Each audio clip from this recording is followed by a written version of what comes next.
아멘. 오늘 말씀의 제목은 반석 위에 집을 짓는 지혜입니다. 우리가 다 집을 꼭 지어야 되는 건 아니죠. 여기서 말하는 집은 우리의 인생이라고 보시면 되겠습니다. 우리의 인생이란 집을 반석 위에 지을 것인가? 아니면 무너질, 견고하지 못한 흙 위에다가 지을 것인가? 어떤 것이 지혜로운 것인가? 우리 하나님의 말씀을 들으며 분별해야 되겠습니다. 예수님은 산상수훈을 들은 제자들에게 순종을 촉구하셨어요. 산상수훈의 가르침을 다 마치신 후에 듣고 끝나면 안 되잖아요. 그래서 예수님이 제자들에게 순종할 것을 촉구하시는데 비유를 드셨습니다. 좁은 문 비유도 드셨고요. 두 나무의 비유도 드셨어요. 좋은 열매 맺는 좋은 나무가 되어야 된다는 말씀도 들어주셨죠. 마지막 세 번째로 예수님 말씀하신 비유가 집 짓는 비유입니다. 자, 우리가 아까 읽었죠? 24절, 25절에 보니까 누구든지 나의 이 말을 듣고 행하는 자는 그 집을 반석 위에 지은 지혜로운 사람 같으리니, 여기서 같으리니는 헬라어로 미래형 시제입니다. 같을 것이다 이 말이죠. 이 말은 종말적 의미를 갖고 있다는 거예요. 마지막 주님 앞에 섰을 때 그 사람은 무너지지 않을 것이다. 심판을 통과할 것이다. 이 말인 거죠. 비가 내리고 창수가 나고, 창수는 넘쳐 흐르는 물입니다. 아주 많은 물을 말하는 거죠. 비가 많이 와서 홍수가 날 때, 창수가 막 흘러 덮칠 때, 바람이 세게 불 때, 이 반석 위에 지은 집은 무너지지 않듯이, 흔들리지 않듯이 그 사람의 인생이 그렇게 될 것이다 이 말이에요. 예수님 말씀을 듣고 행하는 자는 반석 위에 집을 지은 사람 같을 것이다. 어떤 문제가 와도 무너지지 않고 하나님의 심판조차도 통과하는 그런 견고한 집이 될 것이다. 우리의 인생이 그렇게 된다는 거죠. 왜 그렇습니까? 예수님의 가르침은요, 율법의 완성입니다. 예수님의 가르침은 하나님의 뜻 그 자체예요. 예수님의 말씀보다 더 지혜로운 게 있겠습니까? 더 지혜로운 말이 있겠습니까? 창조주가 직접 가르쳐 주신 거잖아요. 예수님은 창조주 아닙니까? 요한복음 1장 3절에 그가 없이는 지음받은 것이 없다고 했어요. 창조주가 직접 가르쳐 주시는 인생의 원리예요. 창조주가 직접 가르쳐 주시는 하나님 나라를 누리는 삶의 방식입니다. 우리가 예수님의 가르침을 받을 때 그렇게 받아야 돼요. 그냥 2000년 전에 이스라엘 살았던 혁명가의 가르침이 아니에요. 랍비들 중에서 조금 더 지혜롭고 똑똑했던 사람의 가르침이 아니에요. 그렇다면 우리는 그 가르침에 우리의 인생을 걸 필요는 없을 겁니다. 하지만 예수님의 가르침은요, 창조주가 직접 가르쳐 주시는 하나님 나라를 누리는 삶의 방식이란 말이에요. 이거보다 더 지혜롭고 우리에게 유익한 게 없습니다. 우리가 진짜 행복해지려면 이 예수님의 가르침에 따라야 될 것입니다. 이것보다 더 견고하고 단단한 교훈은 없어요. 그러니 이 예수님의 가르침으로, 이 예수님의 말씀으로, 이 산상수훈의 말씀으로 우리의 인생이 빚어질 때, 우리의 인생이 세워질 때 우리의 인생은 무너지지 않는 집 같은 인생이 되는 겁니다. 그 예수님이 산상수훈에 가르친 내용들을 간략하게 다시 한번 떠올려 봅시다. 오늘 산상수훈의 마지막 부분인데요. 마지막 부분입니다. 산상수훈의 첫 부분에서요, 예수님은 행복에 대해서 새로운 기준을 제시하셨어요. 복이 있나니 그랬죠. 팔복, 복이 있나니. 그 복이 있나니는 헬라어로 마카리오스, 행복한 이런 뜻입니다. 누가 행복한 자냐 이거예요. 심령이 가난한 자가 행복하다 그랬어요. 왜 심령이 가난한 자가 행복합니까? 심령이 가난하다는 말은 마음에 행복이 없고 자신감이 없고 자존감이 낮고 마음이 흔들리는, 마음이 외로운 상태인데 그게 왜 행복합니까? 그런 사람들이 예수님 만나서 천국을 소유하게 되기 때문입니다. 마음이 부유한 자들은 이 땅이 천국 같기 때문에 자신의 삶을 천국처럼 만들려고 하기 때문에 하나님이 주시는 천국을 바라지도 않고 기대하지도 않거든요. 그래서요, 예수님을 만나는 게 행복이에요. 예수님을 만날 수 있는 상태가 세상 사람들이 볼 때는 쉽게 말하면 노바디죠. 아무것도 아닌 자들, 힘없는 자들, 가난한 자들, 병든 자들, 예수님의 산상수훈을 들으러 모인 사람들도 대부분이요. 병 걸린 사람, 과부, 가난한 사람, 세리, 이런 사람들이 모였어요. 예수님이 그들에게 세상 사람들은 너희가 복이 없다 하지만 너희가 복 있는 자다. 너희가 행복한 자다. 그렇게 말씀하신 거예요. 그 말을 들은 사람들은 오잉했을 거예요. 에? 내가 무슨 행복한 자야? 나는 세리로 손가락질 당하는데, 나는 병에 걸려서 너무나 고통스러운데 무슨 내가 행복한 자야? 그때 예수님이 얘기하신 겁니다. 천국이 너희의 것이니라. 왜 그들이 천국이 그들의 것입니까? 예수님 만났잖아요. 세상 사람들이 발견하지 못한 예수, 부유한 자들이 발견하지 못하는 예수, 세상에서 잘 나가는 사람들은 그 예수라는 사람이 있었다더만, 이스라엘에 훌륭한 선생이었다더만, 그 정도로 아는 예수, 그 예수가 이 땅에 왜 오셨는지, 나의 구원자이시구나, 그거를 발견하고 믿게 됐잖아요. 그러니까 지금 너희가 병들어 있지만 너희는 행복한 자다. 너희는 천국을 소유했다. 지금 너희가 애통하지만 하나님이 너희를 위로하실 거야. 너희가 지금 힘이 없지만 하나님이 너에게 땅을 기업으로 주실 거야. 지금 너희가 의에 추리고 목마르고 억울하지만 하나님이 너희를 배부르게 하실 거야. 너희의 억울함을 풀어주실 거야. 복의 기준을 다시 제시하신 겁니다. 복의 기준은 예수님입니다. 예수님 없이 우리는 행복할 수 없습니다. 예수님 만났습니까? 그럼 우리는 우리를 스스로 복 있는 자로 여겨야 됩니다. 여러분은 복 있는 자 맞습니까? 네. 그렇게 복 있는 자로 여기고 살아가라는 거예요. 남의 복 부러워하지 말고, 저 옆집에는 땅 투자한 게 잘 됐다더라, 뭐 코인을 했는데 대박 났다더라, 아이고 부럽다. 그런 거 부러워하지. 물론 인간적으로 잠시 배부를 수는 있겠지만 정신을 차려야 된다는 거죠. 아니야, 내가 복 있는 자야. 나에겐 예수님이 있잖아. 이 예수님을 어떻게 하면 더 누릴까? 그렇게 살아가라는 거죠. 그리고 예수님은요, 우리의 정체성을요, 이 세상의 소금과 빛이라고 하셨어요. 소금이란 말은 무슨 말입니까? 맛을 내는 거예요. 소금이 맛을 잃으면 별해진다 했잖아요. 우리는 어떤 맛을 내는 자입니까? 복음의 맛이에요. 세상에 없는 맛. 세상에 없는 맛. 하나님의 복음의 맛을 우리는 체험하고 세상에 전달하는 소금입니다. 복음이 뭡니까? 복음은요, 예수님이 바로 우리의 구원자 그리스도라는 거죠. 그리스도란 말은 왕, 제사장, 선지자, 삼직이잖아요. 사단의 권세를 꺾고 우리를 보호하시는 왕, 우리를 죄와 저주에서 해방시킨 제사장, 하나님 만나는 길이 되신 선지자, 하나님과 우리가 화목하게 하셨다는 거죠. 이 삼직을 믿으면, 예수님이 그리스도심을 믿으면 어떻게 된다고 복음은 말합니까? 우리가 잘난 게 없어도, 잘한 게 없어도 하나님의 자녀가 된다. 그리고 하나님의 성령이 우리와 내주하신다. 이게 복음입니다. 우리는 여기까지만 복음을 아는데요. 복음은 거기서 끝나지 않아요. 성령이 우리 안에 왜 함께 하십니까? 하나님 왜 우리 함께 하십니까? 성령으로 우리를 충만케 하셔서 우리를 변화시키기 위해서입니다. 성령님은 우리가 이 땅에서 누구를 통해서도 할 수 없는 도움을 주십니다. 성령님은요, 이 땅에서 우리가 어디에서도 얻을 수 없는 도움과 혜택을 주십니다. 그게 뭡니까? 그게 세 가지인데요. 성령은 우리 안에서 우리가 구원받았음을 확신하게 하고 구원의 기쁨을 누리게 하십니다. 이게 중요합니다. 구원의 기쁨을 계속 맛보지 않으면요, 하나님의 자녀가 세상의 기쁨의 마음을 빼앗길 수 있습니다. 그때 타락이 발생하는 거예요.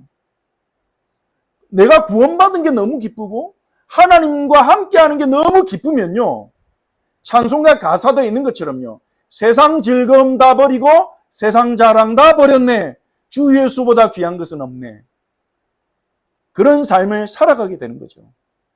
명예 있으면 부끄럽고 명예 없어도 상관없고, 하나님 나를 명예롭게 하시면 모든 영광 하나님께 돌려드리고, 하나님 나를 부유케 하시면 그것으로 어려운 사람 도와주고 하나님 영광을 위해 사용하고, 내가 부유치 않아도 일용할 양식 있으면 감사하고, 그게 하늘나라를 누리는 삶이 아니겠습니까?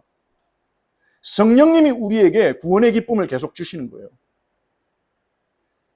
그래서 우리는 성령 충만 받아야 됩니다. 그리고 성령님요, 두 번째로요, 우리의 인격을 변화시킵니다.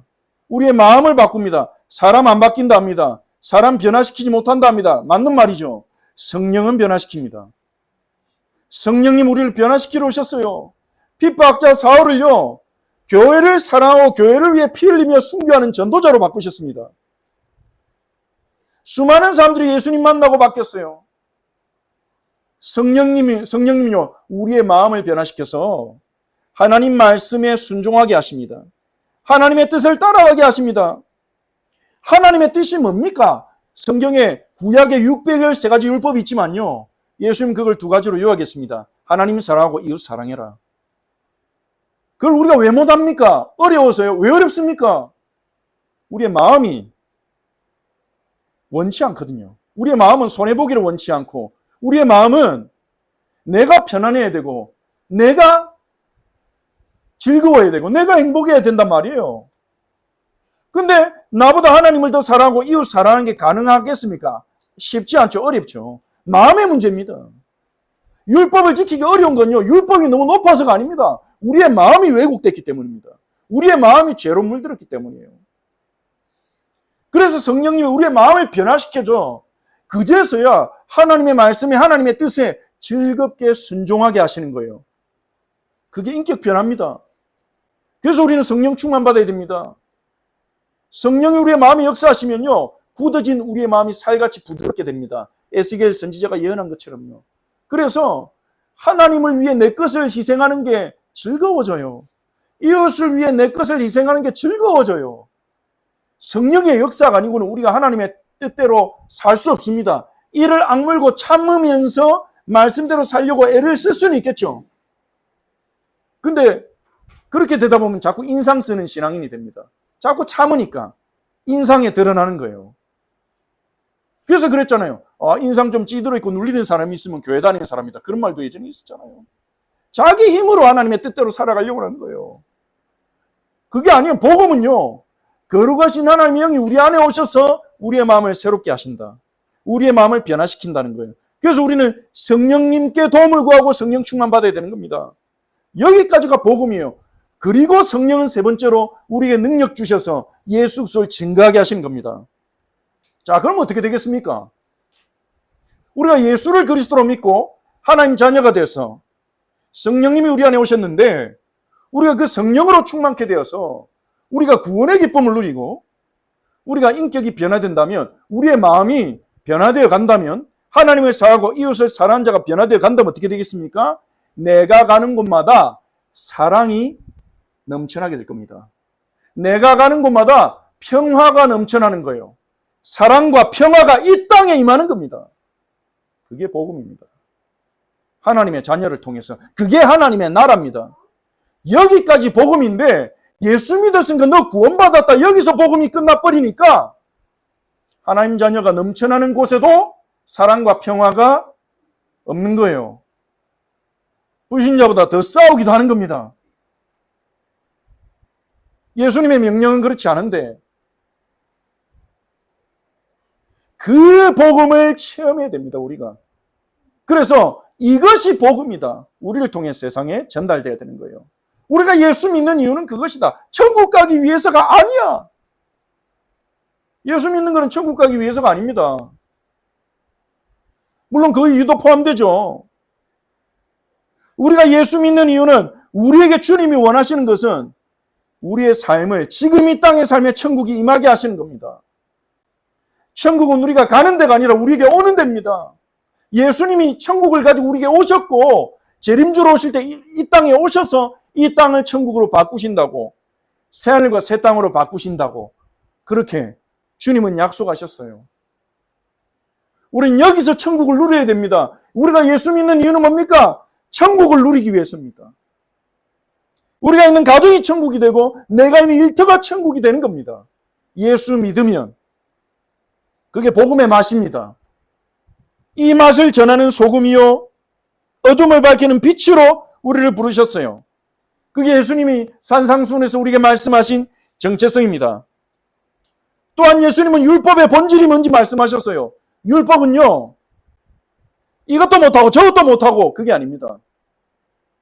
가장 아름답고 가장 훌륭한, 가장 제대로 사랑하시고 가장 지혜로우신 아버지의 온전하심을 닮아가는 것이 율법의 목적이고 본질이고 우리의 성도들의 삶의 목적이 되어야 될 줄 믿습니다. 아니 우리가 어떻게 하나님을 닮아갑니까? 그래서 함께 하시잖아요.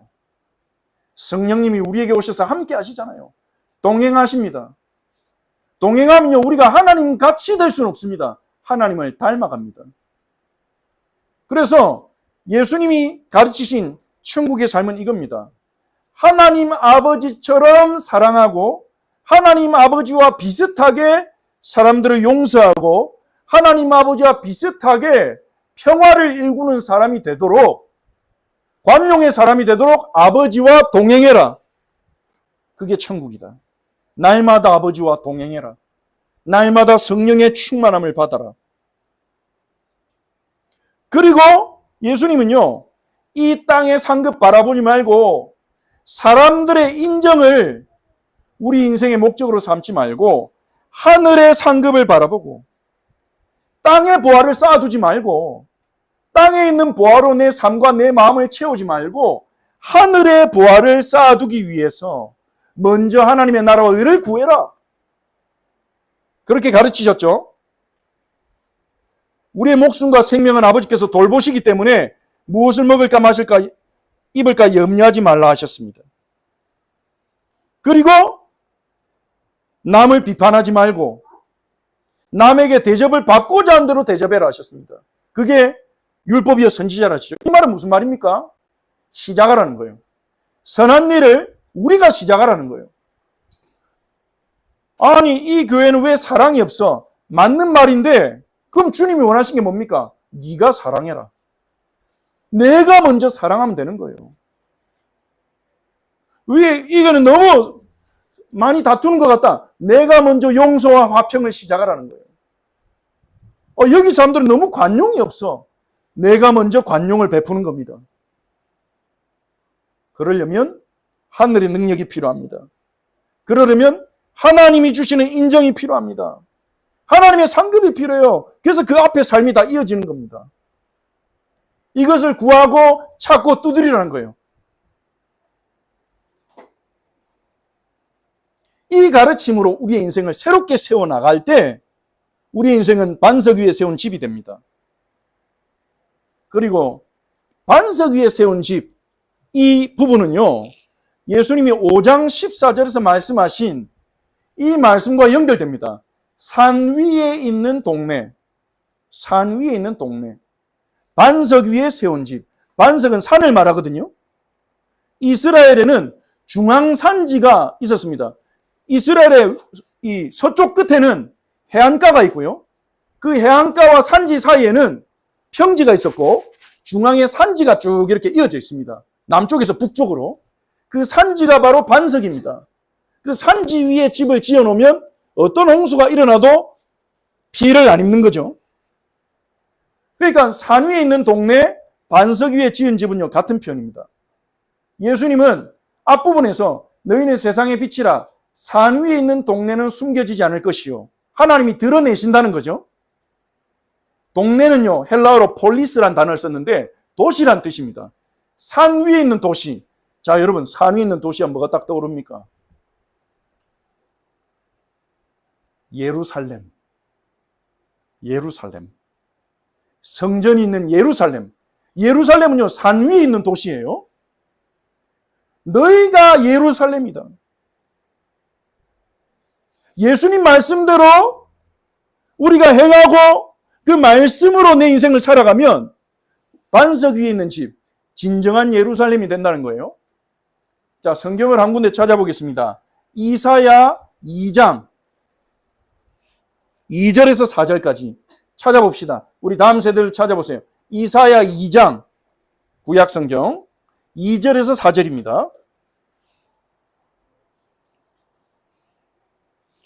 자, 이사야 2장 2절에서 4절. 예루살렘에 대해서 이사야 선지자가 말일은 종말을 말하거든요. 종말에 성취될 예루살렘에 대해서 이사야 선지자가 예언한 내용입니다. 우리 같이 함께 읽어보겠습니다. 아직 다 못 찾았네요. 2장 2절부터 4절입니다. 같이 읽겠습니다. 말일에 여호와의 전에 산이 모든 산 꼭대기에 굳게 설 것이요 모든 작은 산 위에 뛰어나리니 만방이 그리로 모여들 것이라.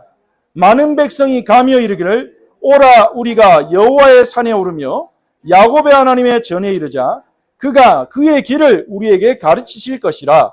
우리가 그 길로 행하리라 하리니 이는 율법이 시온에서부터 나올 것이요 여호와의 말씀이 예루살렘에서부터 나올 것임이니라. 그가 열방 사이에 판단하시며 많은 백성을 판결하시리니 무리가 그들의 칼을 쳐서 보습을 만들고 그들의 창을 쳐서 낫을 만들 것이며 이 나라와 저 나라가 다시는 칼을 들고 서로 치지 아니하며 다시는 전쟁을 연습하지 아니하리라. 아멘. 무슨 말입니까?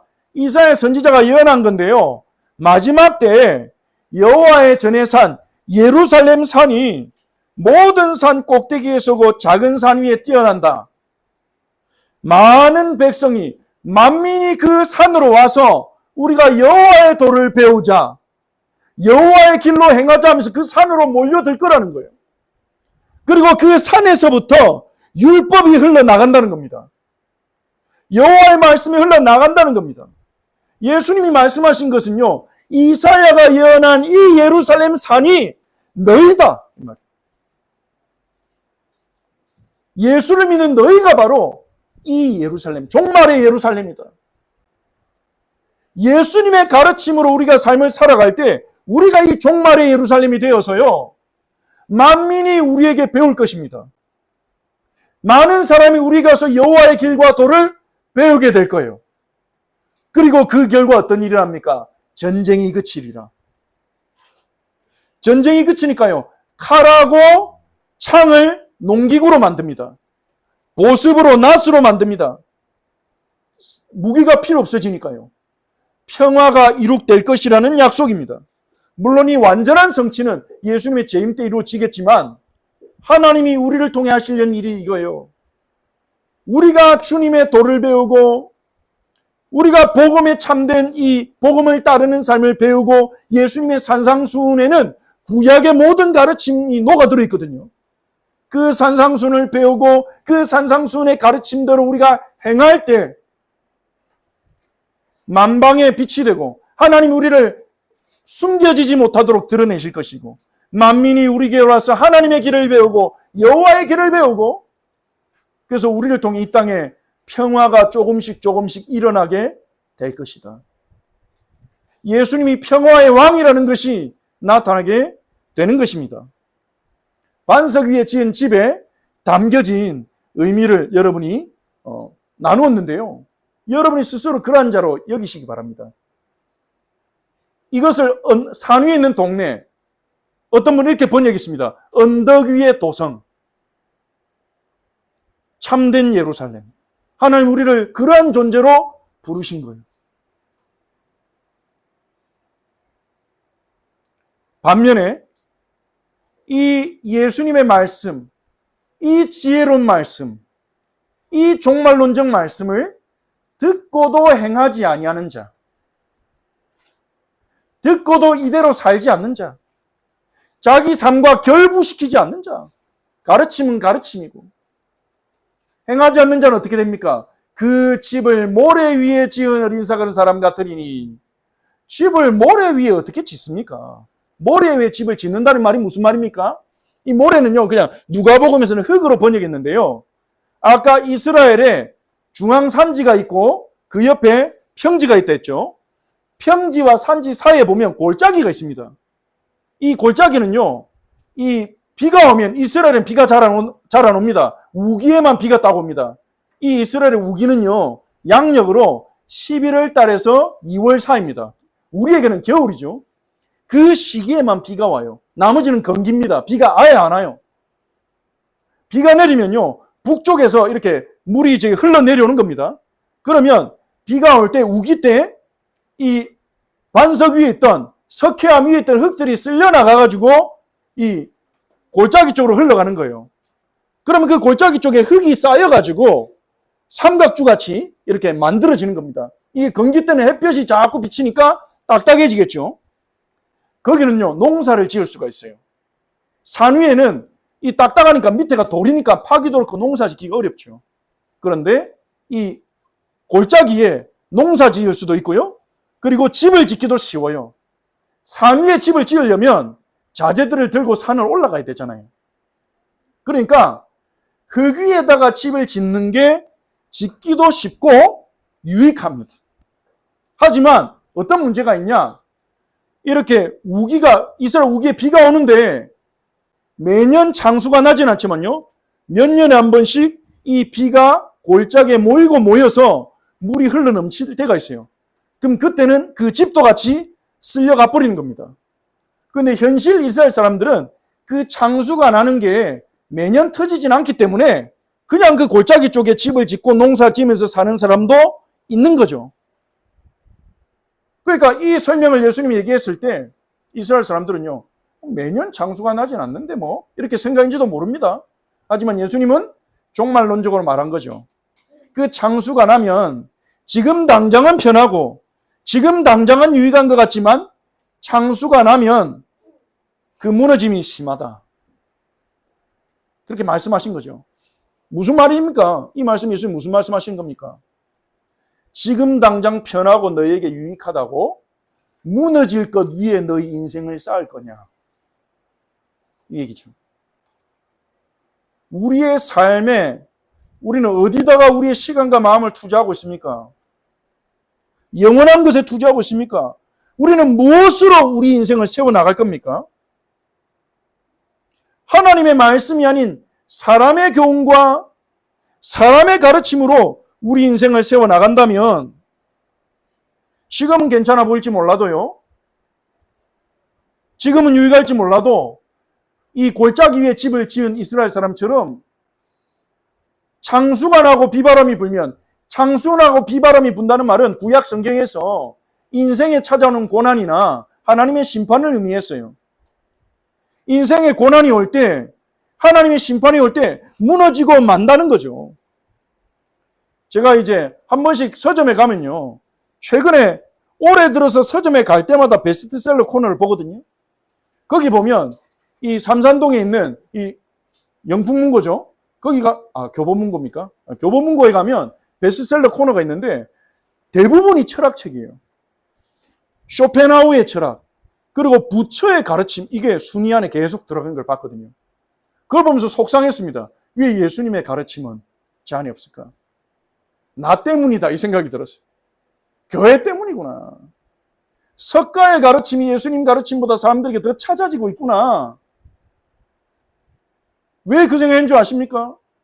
이 예수님의 가르침 우리가 살아내고 있냐 이거예요. 따라가고 있냐 이겁니다. 예수를 믿는다는 우리들이 이 예수님의 가르침을 평가절하하고 있습니다. 예수님의 가르침보다 이 예수님의 가르침 가운데 목사들이 찾아서 일부 전달하는 것만 딱 붙잡고 있습니다. 저 또한 그랬죠. 하나님 말씀 전체를 하나님의 말씀으로 여기고 내 인생에 권위 있는 교훈으로 받아들이지 못했어요. 하나님 자녀 됐다, 구원받았다, 이것만 딱 붙잡고 구원받았네. 더 복받고 싶고 응답받고 싶은 거예요. 전도 선교해라. 그것만을 위해 쫓아갔습니다. 예수님이 과연 무엇이라 말씀하셨고 그 예수님이 나에게 진짜 원하신 삶이 무엇인지 성경을 통해 찾으려고 하지 않고 어쩌다 한번 읽으면 어렵네, 무슨 말인지 모르겠다 이러고 지나가 버리면서 놓쳤어요. 그걸 보면서요, 하나님 앞에 죄송했어요. 베스트셀러 코너에 예수님 말씀이 올라가야 된다는 게 아니라 지금 사람들이 그렇게 답을 찾고 있다는 거잖아요. 그 오래된 철학자 쇼펜하우어나 그리고 조금 이제 철학적인 사람들이 쓴 책이나 인생을 이렇게 살아라, 그런 책을 사람들이 그렇게 사고 읽는다는 말은 답을 찾고 있다는 거잖아요, 사람들이. 근데 그 답을 찾는 자들에게 예수님의 말씀이 답으로 제시되고 있는가? 왜 제시되지 못하는가? 성경은 말합니다. 이사 2장 27절에 너희는 인생을 의지하지 말라. 그의 호흡은 코에 있나니 새말 가치가 어디 있느냐. 인생은 인생입니다. 아무리 고상해도 아무리 지혜롭게 말해도 인생입니다. 하나님의 말씀과는 비교할 수가 없죠. 사람의 교훈과 지혜로 나의 경험과 경륜으로 내 인생을 일구어 나간다면, 우리 인생을 만들어 나간다면, 우리의 가정을 만들어 나간다면, 나의 삶을 채워 나간다면 지금은 괜찮을지 모릅니다. 비가 나고 창수가 나고 바람이 불 때 그 인생은 흔들리고 무너질 것입니다. 공의로운 하나님의 심판을 견딜 수 있겠습니까? 그래서 우리는요, 오늘 이 말씀을 경고로 들어야 됩니다. 어떤 경고입니까? 좋은 것으로 인해 더 좋은 것을 놓칠 수 있습니다. 가장 좋은 것입니다. 그냥 더 좋은 게 아니라요. 좋은 것으로 인해 더 좋은 것을 놓칠 수 있습니다. 첫 번째로, 이 세상에 좋은 게 참 많죠. 돈, 인간관계, 명예, 성공, 성취, 좋은 게 많습니다. 근데 그것들은요, 영원한 건 아닙니다. 나를 지켜줄 수 있는 것도 아닙니다. 내 생명을 지켜주지도 못합니다. 그것 때문에 더 좋은 예수님의 가르침을 놓치는 경우가 많잖아요. 왜 예수님의 가르침을 우리는 듣고도 행하지 않습니까? 왜 알아보려고 하지 않습니까? 다른 거에 마음 빼앗겼어.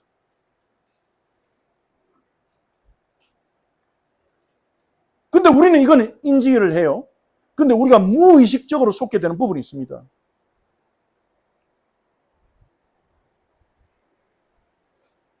신앙 고백은 중요하죠. 그래서 우리 소결의 문답도 공부하잖아요. 영접 기도문 좋은 겁니다. 신앙 고백, 예수님을 모르는 믿지 않는 자들도 쉽게 신앙 고백을 할 수 있도록 만들어진 게 영접 기도문입니다. 그런데 이 신앙 기도문, 신앙 고백, 영접 기도문은 좋은 것인데요. 유익한 것인데요. 그 신앙 고백했기 때문에 내가 구원받았어. 이렇게 받아들일 위험성이 있습니다. 아니, 신앙 고백했으면, 진심으로 영접했으면 구원받은 거지. 왜 그게 위험합니까? 예수님이 이렇게 말씀하셨잖아요. 나더러 주여 주여 하는 자마다 천국에 다 들어가는 게 아니다. 주여 주여는 신앙 고백이죠. 예수님을 주님이라 부르는 겁니다. 주여 주여 하는 자마다 다 천국에 들어간 게 아니다. 하늘에 계신 내 아버지의 뜻대로 행하는 자라야 들어가리라. 이 말은 무슨 말씀이십니까? 내 아버지의 뜻대로 살아가는 삶에 열매가 없다면 너희가 나를 주라고 부르는 것은 그건 참된 고백이 아니라는 거예요.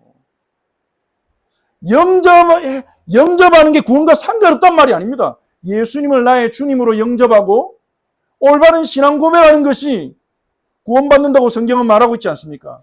하지만 그 고백이 진심으로 내가 예수를 믿고 고백한 것인지, 아니면 그냥 그 지식을 받아들이고 고백한 것인지 분별해야 된다는 거예요. 어떻게 분별합니까? 내 안에 아버지의 뜻을 행하려고 하는 성령의 역사가 있는가? 아까 복음에 대해서 말씀드렸잖아요. 복음은 뭐라고 했습니까? 예수님이 그리스도가 되셔서 우리가 그분을 믿을 때 우리를 죄 용서하시고 하나님 자녀 되게 하시고 성령을 우리 안에 오셔서 우리의 마음을 변화시켜서 아버지의 뜻에 순종하게 하시는 일을 행하시는 것이 복음이라 했죠. 그럼 우리가 이 복음을 믿는다면 내 마음을 변화시키는 아버지의 뜻대로 살아가게 하는 성령의 역사가 내 안에 있어야 돼요. 그 성령의 역사가 내 안에 있는지 우리는 자기 검토를 해야 됩니다. 돌아보아야 됩니다. 나 영접기도 했으니까 난 구원받아서 끝났어.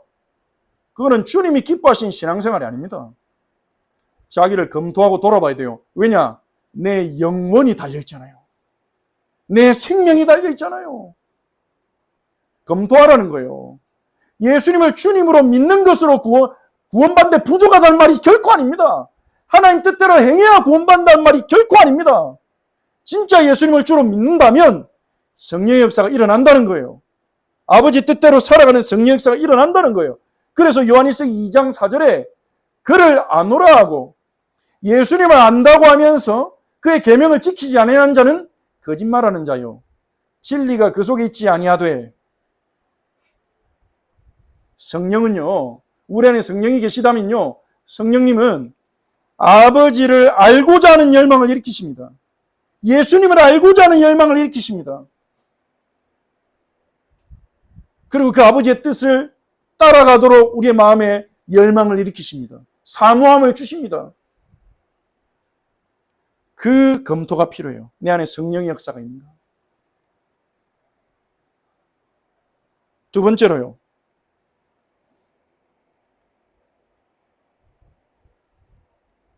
우리가 예배하는 거, 하나님 찬양하는 거, 봉사하는 거, 성경 공부하는 거 굉장히 좋은 겁니다.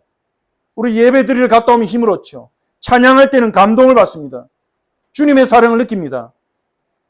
성경 공부할 때는요, 하나님을 알아갑니다. 그런데 사단이 그것조차 이용할 수 있다는 거예요. 예배 오고 가는 그 활동의 보람을 느낀다면, 찬양할 때 내게 오는 감정의 고취에 보람과 만족을 느끼는데 멈춰버린다면, 봉사하면서 내가 좋네. 봉사하면 우린 기분 좋잖아요. 하나님 안 믿는 사람도 봉사하면 기분 좋아요. 봉사활동 많이 하잖아요. 안 믿는 분들이. 성경 공부하면 뭔가 더 알아가는 그 기쁨이 있단 말이에요. 지식을 얻는 기쁨. 그 활동 자체에서는 어떤 보람이나 기쁨이나 지적인 만족에 빠져서 주님과의 관계를 놓칠 수가 있어요. 더 중요한 것, 더 좋은 것. 그래서 예수님이 이 말씀하신 겁니다. 지난주 읽었죠.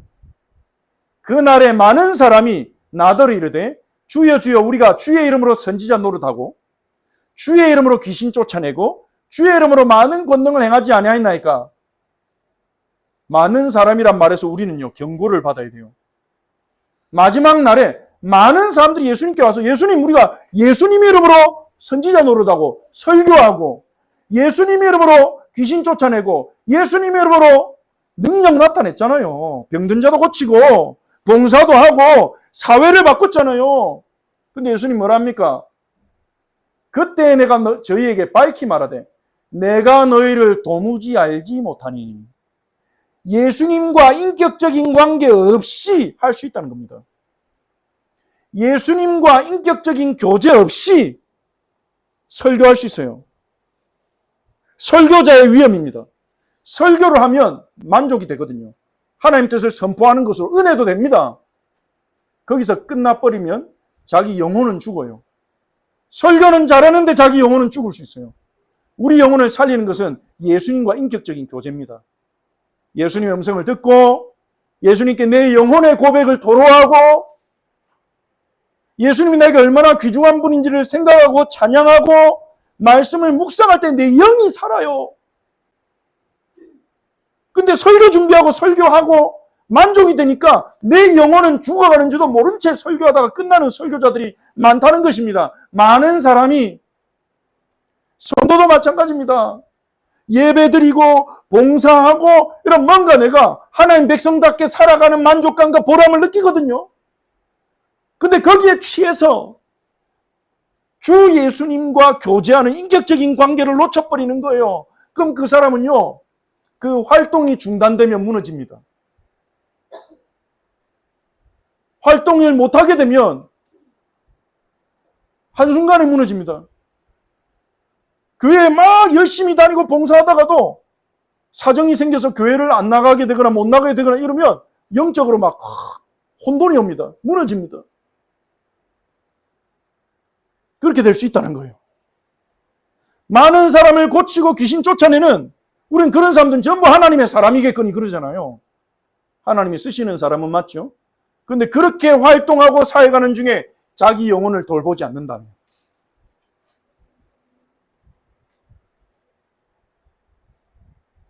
불법이요, 주님 볼 때는. 그래서 우리는 동기를 점검해야 돼요. 예배하러 가면서 왜 예배하러 가는가? 성경 공부 우리 왜 해야 됩니까? 주님도 알고 순종하기 위해서. 우리 왜 예배합니까? 주님께 찬양하고 주의 음성 듣고 주님과 동행하기 위해서. 우리 왜 찬양합니까? 주님이 내게 주신 은혜를 표현하기 위해서. 왜 봉사합니까? 주님이 내게 주신 사랑에 감사해서 나누려고. 좋은 것 때문에 더 좋은 걸 놓칠 수 있다. 이게 사단의 전략입니다.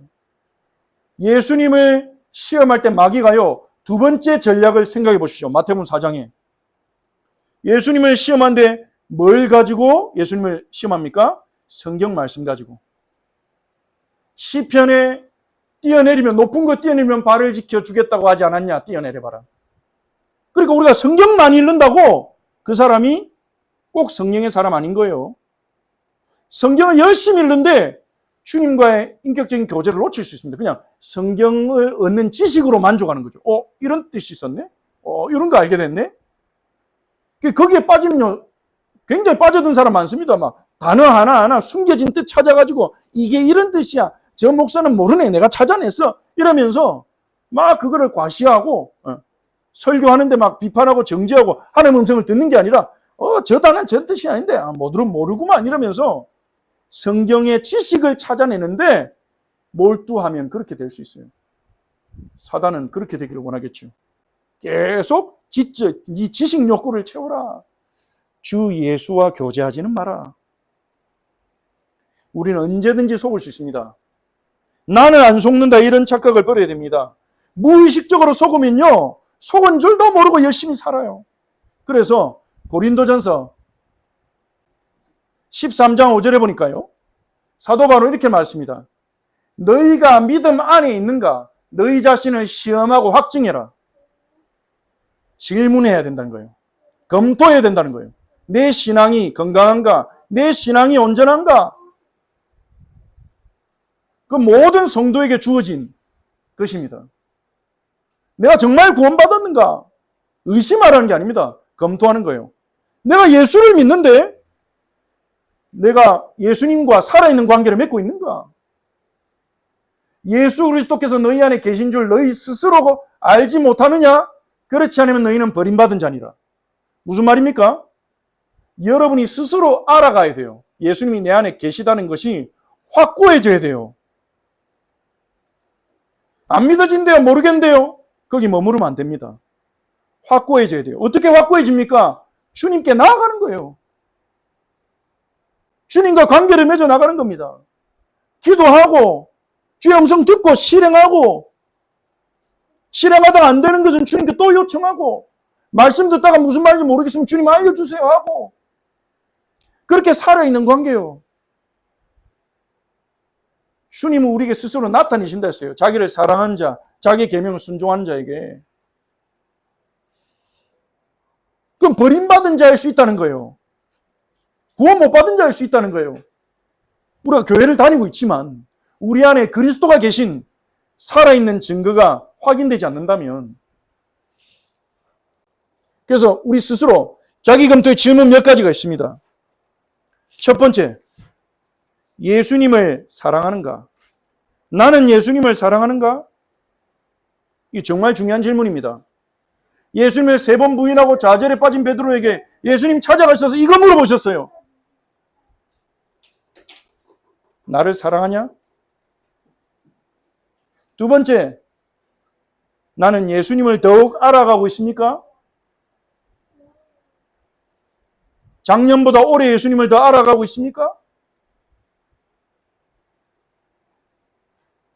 정상적으로 우리가 교제하고 있다면 이거는 되어지는 거잖아요. 매주 내가 누군가 만나고 식사하고 그 사람 향해 좋은 마음을 가지고 대화를 나누면 더 알아가게 돼 있잖아요. 아, 이 사람 뭘 싫어하고 뭘 좋아하고. 예수님의 가르침에 내 삶이 가까워지고 있는가?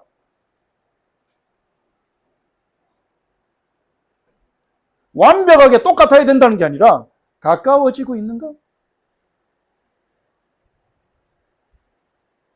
그래서 점점 예수님을 닮아가고 있는가? 워낙 겸손하다 보니 우리 성도님들이 내가 예수님 뭐 닮았어요 이럴 수 있지만 주님 좋아하는 거 좋아하고 예수님이 싫어하는 거 싫어하고 예수님이 가라는 데 가고 예수님 비슷하게 흉내내고 예수님 코스프레하고 그렇게 되고 있다면요, 그리스도가 우리 안에 살아있는 거 아닙니까? 우리는 자기 검토에 질문해야 됩니다. 왜냐? 요렇게 살아가는 삶이 반석 위에 세워진 인생이기 때문에 그렇습니다.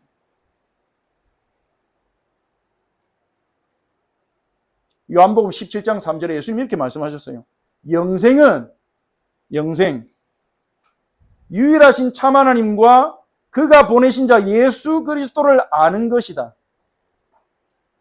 여기서 안다는 말은요, 인격적 교제를 말합니다. 교제. 영생은요, 우리가 죽어서 천국 가는 거 그거 아니에요. 너무 추상적이잖아요. 맞는데 그걸 그치는 게 아닙니다. 영생의 본질은 지금 우리가 하나님 아버지와 그가 보내신 예수 그리스도를 알아가는 것이에요. 그분과 친밀해지는 것이에요. 그게 영생입니다. 그래서 우리는 검토해야 돼요. 이 생명의 역사가 내 안에 있는가? 생명이 내 안에 약동하고 있는가? 마지막으로 이 산상수훈을 주신 예수님이 누구인지 기억하십시오. 28절 29절에 산상수훈을 맺는 말씀입니다. 이 예수님이 이 말씀을 마치심에 산상수훈을 마치시니까 무리들이 그 가르치심에 놀랐어요. 우와, 어떻게 이런 가르침이 있지? 놀랐는데 왜 놀랐냐? 그 이유가 나오는데, 이는 그 가르치시는 것이 권위 있는 자와 같고 너무 권위가 있는 거예요. 서기관들과 같이 아니함이라. 서기관들은요, 학자입니다. 서기관들 하나님의 말씀을 가르칠 때 권위 있는 사람들의 가르침을 인용해서 말합니다. 예를 들어서 요한 칼빈이 이렇게 말했습니다. 라피, 요하난 벤 자카이는 이렇게 말했습니다. 모세는 이렇게 말했습니다. 자기는 권위가 없으니까 권위를 인용해서 하나님의 말씀을 가르쳤어요. 저도 그렇게 가르쳐야 됩니다. 저는 한 사람의 그냥 목사니까요. 성경에 이렇게 말하고 있습니다. 이렇게 가르쳐야 돼요. 근데 예수님은 달랐어요. 그냥 자신의 가르침을 던지시는 거예요. 하나님 뜻은 이것이다. 이것이 복이다. 너희는 세상의 소금이다. 선포하시는 거예요. 하나님과 같이. 이 예수님은요, 권위 있는 분이십니다. 왜 그렇습니까? 요한복음 1장 1절에 3절에 요한은 예수님을 이렇게 보았습니다. 자, 같이 읽어봅시다. 다 같이 시작. 태초에 말씀이 계시니라. 이 말씀이 하나님과 함께 계시니 이 말씀은 곧 하나님이시니라. 그가 태초에 하나님과 함께 계셨고 만물이 그로 말미암아 지은 바 되었으니 지은 것이 하나도 그가 없이는 된 것이 없느니라. 아멘. 예수는 어떤 분입니까? 하나님이시고요, 하나님의 말씀이시고요, 창조주이십니다. 창조주이신 예수님이 우리에 대해서 가장 잘 아십니다. 여러분, 자동차가 고장나면 누가 제일 잘 고치겠습니까? 아빠. 아빠가 자동차 설계한 사람이에요? 자동차를 설계하고 만든 사람이 제일 잘 고치겠죠. 집에 문제가 왔다. 누가 그 집의 문제를 잘 해결하겠습니까? 그 집을 설계하고 시공한 사람이겠죠. 우리 인생을 누가 가장 잘하십니까? 우리를 창조하신 예수님이 가장 잘하십니다. 그럼 우리는 예수님의 가르침에 귀를 기울인 정도가 아니라 우리의 마음을 드려야 되지 않겠습니까? 예수님보다 지혜로우신 분은 없습니다. 예수님은 하나님의 지혜니라. 그리고 요한계시록 5장 12절. 저는 이 본문을 볼 때마다 가슴이 뛰는데요. 보좌에서 울려진 찬양입니다. 수많은 천사들과 성도들이 큰 음성으로 찬양 드리는 거예요. 죽임당하신 어린 양, 예수님이죠. 능력과 부와 지혜와 힘과 존귀와 영광과 찬송 받으시기에 합당하도다. 모든 능력과 부와 지혜와 힘과 존귀와 영광은 어린 양의 것입니다. 이렇게 찬송하는 거죠. 모든 지혜는 주님의 것입니다. 결론을 맺겠습니다. 그래서요, 가장 지혜로운 삶은 어떤 삶이겠습니까? 자, 노란 글씨 같이 읽어봅시다. 시작. 예수님을 믿고 그분의 말씀에 순종하는 삶. 이게 가장 지혜로운 삶입니다. 이걸 보고 예수님을 따라간다. 이렇게도 말할 수 있겠죠. 어떻게 할까요? 두 가지. 지금부터라도 반석 위에 하나님의 말씀이 우리 인생을 세워갑시다. 예수님의 가르침을 듣고 행합시다. 성령님이 도와주실 것입니다. 예수님을 알아가기에 힘쓰십시오. 예수님 말씀을 알아가기에 힘쓰십시오. 어떤 분은 나는 공부 책 읽는 게 너무 힘듭니다 그럽니다. 근데 우리는 공부 다 합니다. 고스톱이라도 치려면 공부해야 되잖아요. 규칙. 뭐 이렇게 해야 몇 점이 나고 이거 알아야 치잖아요. 그거는 금방 배우잖아요. 공부 싫어하는 사람들도. 주님을 알아가기를 기뻐하시기 바랍니다. 그리고 두 번째, 여러분이 누구다? 반석 위에 지은 집. 반석 위에 지은 집이 뭐라고 했죠? 예루살렘. 그냥 예루살렘이 아닙니다. 종말의 예루살렘. 만민에게 하나님의 도를 가르치는 성전. 그게 우리고 우리 교회입니다. 부르셨음을 믿고 그렇게 믿으십시오. 믿고 하나님의 도를 나에게 배우러 올 거예요. 사람들이 물어볼 거예요. 그러니까 여러분이 먼저 아셔야 되겠죠. 1번 하면 2번도 됩니다. 하나님 이렇게 세우실 줄 믿습니다.